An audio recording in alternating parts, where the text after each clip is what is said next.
Every lady like to touch this hair when it come to the office here. When it come to my office, they always like to shake hair like this. This is raw hair. Can last many years, can color very well.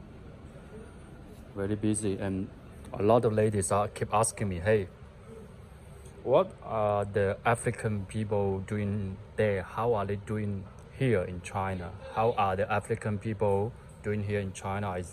I just can tell you that the one I know are doing very great here.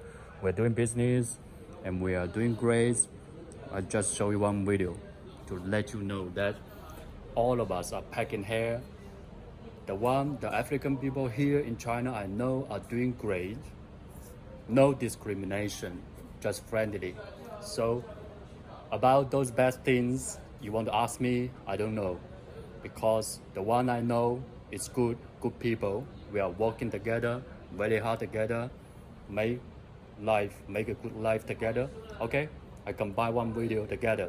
The people are packing hair, shipping hair to their country. We ship hair together and they ship hair to their country to help people make good life. Just it. That's it. Only friendly people and good people.